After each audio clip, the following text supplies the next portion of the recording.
Merhabalar, kanalıma ve mutfağıma hoş geldiniz. Bugün sizlerle birlikte karnıyarık poğaça tarifi paylaşacağım. Görünüşü oldukça güzel ve lezzeti de bir o kadar şahane olan bu poğaça tarifini umarım sizler de dener ve beğenirsiniz. Buyurun videoya geçelim. İyi seyirler dilerim. Karnıyarık poğaçanın hamuru için yoğurma kabının içerisine 2 su bardağı dolusu ılık süt ilave ediyorum. Lütfen sütün ısısına dikkat edelim. Parmağınızın dayanabileceği ısı sıcaklıkta olsun. Ne çok fazla sıcak ne de soğuk olmasın, yoksa mayanız verimli olmaz. Sütün üzerine 1 su bardağı ayçiçek yağı ve 1 paket kuru mayayı ilave ettikten sonra 1 yemek kaşığı da şekeri ilave edip maya tamamen açılana kadar iyice çırpıyorum.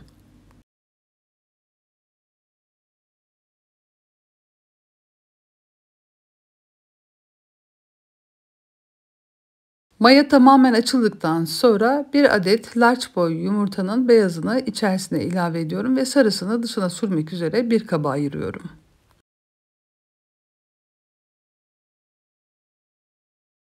Hamurumuzun sıvı malzemelerini tekrar çırptıktan sonra yumurta beyazını da tamamen dağıttıktan sonra artık unumuzu ilave edebiliriz. Toplamda 5 su bardağı dolusu un kullandım ve 1 tatlı kaşığı da tuzu ilave ettikten sonra elimle yoğurmaya başladım. Un miktarı yumurtanın büyüklüğüne göre, markasına ve kalitesine göre değişkenlik gösterecektir. Sizler ununuzu yavaş yavaş ilave etmeye dikkat edin. Katı bir hamur yoğurmayacağız. Kesinlikle yumuşacık, pamuk gibi bir hamur olması gerekiyor. O yüzden unu yavaş yavaş ilave edelim. Poğaça, açma, kurabiye, kek gibi hamur işlerinde kesinlikle çok amaçlı un kullanalım. Böreklik ya da baklavalık un kullanırsanız sonuç sert olacaktır. Yumuşacık sonuçlar almak istiyorsanız çok amaçlı undan kesinlikle vazgeçmeyin. Hamuru toparladım gördüğünüz gibi. Ne kadar yumuşak olursa olsun ele kesinlikle yapışıp kalmıyor. Pamuk gibi bir dokusu oldu. Şimdi hamuru biraz toparlıyorum. 1-2 dakika yoğuruyorum ve yoğurduğum kabın üzerine bir kapak kapatıp yaklaşık yarım saat kadar dinlendiriyorum.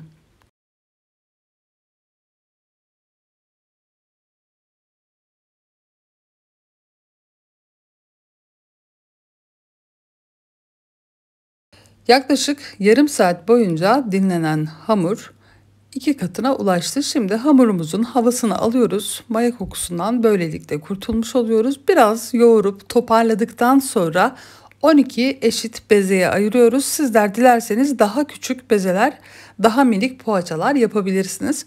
Şöyle biraz yoğuracağım. Hamuru toparladıktan sonra 12 eşit bezeye ayırıp hızlıca şekil verme işlemine geçeceğim.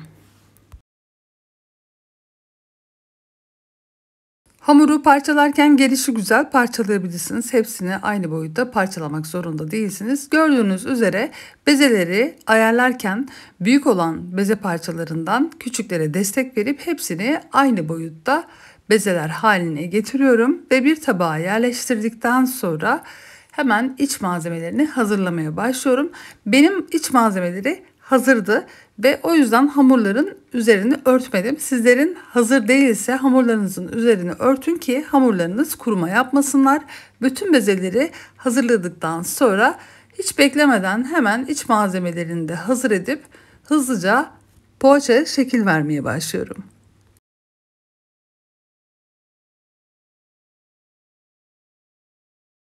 Poğaçaları şekil verirken merdane ya da oklava gibi bir araç kullanmayacağız. Sadece elimizde böyle parmaklarımıza bastırarak bir tatlı tabağı büyüklüğünde büyüteceğiz. Sizler daha ufak bezeler hazırladıysanız daha küçük çay tabağı büyüklüğünde açabilirsiniz. Çok inceltmeyelim poğaçalarımızı.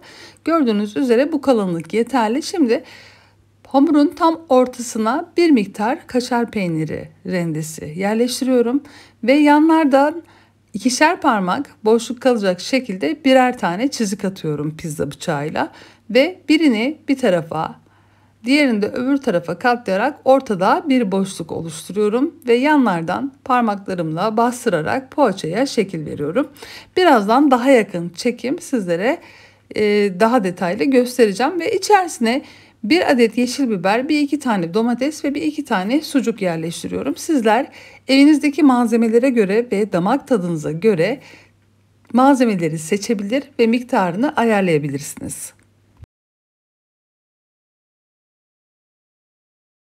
Şekil verme işlemini birkaç kez de yakın çekim göstermek istedim. Hamur işinde deneyimsiz olanlar, ilk defa mutfağa girenler ve mutfağa merak salan arkadaşlar için daha yakın çekimde daha detaylı olsun istedim. Umarım sizleri sıkmıyorumdur. Yine poğaçaya şekil verdikten sonra içinin malzemelerini gönlümün istediğince damak tadıma göre yerleştirdim ve poğaçaya şekil verdikten sonra bir tane daha sizlerle birlikte hazırlıyorum. Dediğim gibi poğaçayı çok ince açmayalım ellerimizle. Belli bir kalınlığı olsun. Yarım santim kadar kalın kalması yeterli. Elimizle düzgünleştirdikten sonra ortasına kaşar peyniri ya da beyaz peynir yerleştirdikten sonra pizza bıçağıyla kesikler atıyorum ve ters o istikamette iki ucu da düğüm şeklinde kapatıp poğaçaya şekil vermiş oluyorum ve uç kısımlarını da parmaklarımla düzeltip ortasına geri kalan malzemeleri yerleştiriyorum. Bir tepsi dolusu 12 adet karnıyarık poğaça hazır. Şimdi üzeri içine ayırmış olduğum yumurta sarısını bir miktar çırptıktan sonra poğaçaların üzerine sürüyorum ve fırını bu esnada çalıştırıyorum. 180 derece alt üst ayar fan çalışır şekilde fırın ısınmaya başladı. Fırın ısınırken de yaklaşık 5-6 dakika kadar poğaçalar kendi halinde yer mayasını alacaklar. Çok fazla bekletmemize gerek yok. 5-6 dakika fırın tamamen ısınana kadar poğaçaları dinlendirmemiz yeterli olacak. Poğaçaları 6 dakika kadar dinlendirdim ve fırın tamamen ısındı. Şimdi fırına yolluyorum. Orta rafa yerleştiriyorum. Ne fazla hızlıca kızarsın istiyorum ne de çiğ kalsın istiyorum. O yüzden orta rafa yerleştirip yaklaşık 25 dakika kadar pişiriyorum. Bu süre sizin fırınınızda değişkenlik gösterebilir. O yüzden poğaçalarınızı ara ara kontrol etmeyi ihmal etmeyin. Yaklaşık 5 dakika içerisinde poğaçalar 2 katı kadar büyüdüler. Birbirlerine yapışabilirler. Hiç sıkıntı değil. Gayet rahat ve güzel bir şekilde pişiyorlar. Kesinlikle içi hamur kalmıyor. Ve 35 dakikanın sonunda altı üstü çok güzel bir şekilde kızardı poğaçaların. Şimdi poğaçaları dışarı çıkartıyorum. Oda ısısına geldiği zaman sizlerle birlikte doku testi yapmak istiyorum. Gördüğünüz gibi görüntüsü gerçekten lezzetini anlatıyor.